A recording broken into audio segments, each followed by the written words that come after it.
फटाफट आइए, गाड़ी से आइए, नहीं तो कौन से भी आइए। चल के क्यों आ रहा है? ऑटो रिक्शा नहीं है क्या? जल्दी आइए, रात हो जा रहा है।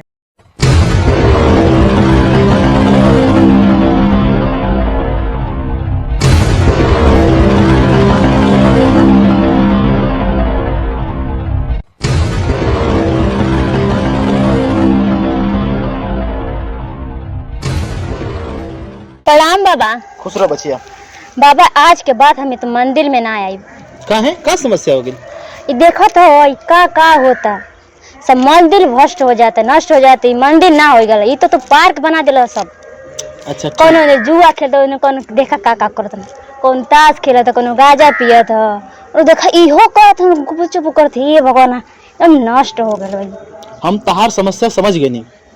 एक काम करो, हम तो के काम देते नहीं, ओके तू पूरा कला, ओकर बाद तहार मर्जी, तू कल से अइहा चाहे मत अइहा, ठीक? एक मिनट। हेलो जानू बाबू, कहाँ हो? कब से मंदिर पर इंतजार कर रही हूँ।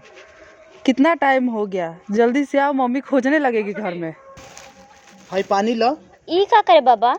ई पानी के मंदिर के 4 बार परिक्रमा करा लेके हाथ में। अच्छा और पानी एक बूंद गिरे के ना चाहिए। ठीक बा। इतना तू काम करा, ओकरा बाद तू फैसला करिया काल से मंदिर अइबू कि ना अइबू। ई हमके दे दा। ई काम करके आवा।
आगले बचिया। हाँ बाबा आ गए। ला ही पकड़ा, हई दा हमके। ई बतावा का बाबा? परिक्रमा करत समय तारा के कोई गांजा पियत दिखाई देला सा? ना।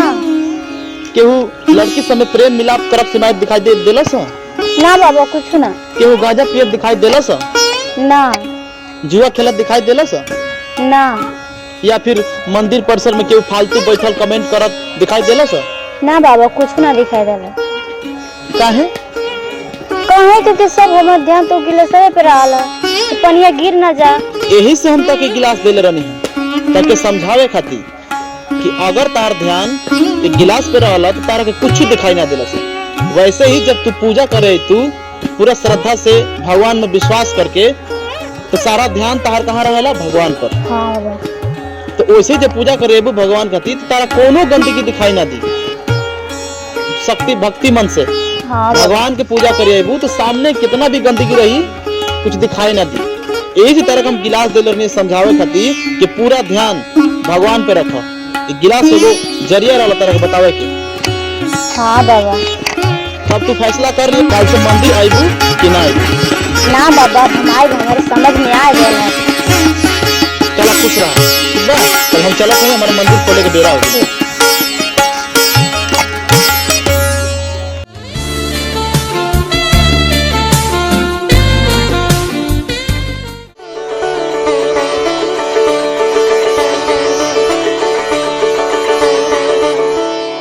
नमस्कार प्रणाम। मैं निर्देशक आयुष साहनी आप सबके बीच एक संदेश इन कलाकारों के माध्यम से देना चाहता हूं, जो एक आए दिन मंदिर प्रांगण में जो लड़का लड़की तमाम तरह की भद्रता फैलती जा रही है। जुआताश मतलब एक मंदिर धार्मिक स्थल को लोग एक पार्क और मनोरंजन के साधन बनाते जा रहे हैं। उस पर एक छोटा सा हम लोगों ने मैसेज बनाने की कोशिश किया है। जो हमारे पंडित जी के रूप में भास्कर जी हैं, पुजारिन महिला जो बनी है ये हमारी पूनम पांडे छोटी, और ये नए युग की लड़कियां जो है गर्लफ्रेंड बॉयफ्रेंड के सिस्टम में जो आते हैं, आज जो वीडियो के माध्यम से आपको देखने के मिलेगा वो उसके अभिनय की हैं ये हमारी खुशबू जी उर्फ इसिका, और जानकी जो है मुंबई से चल के आई हैं, बहुत अच्छी एक्ट्रेस हैं। और हमारे राकेश भाई हैं और मेरा छोटा भाई अरविंद अजनबी उर्फ अरविंद यादव, ये पैदल, और ये प्रियांशु जी पीछे हैं। ये सारे छोटे मोटे कलाकार आप सबके एक संदेश देंगे अपने अभिनय के माध्यम से। मैं चाहूंगा कि इनको प्यार दुलार आशीर्वाद दें। जय हो। जय हो। वीडियो पसंद आए तो लाइक कमेंट सब्सक्राइब। जय हो। जरूर करिएगा।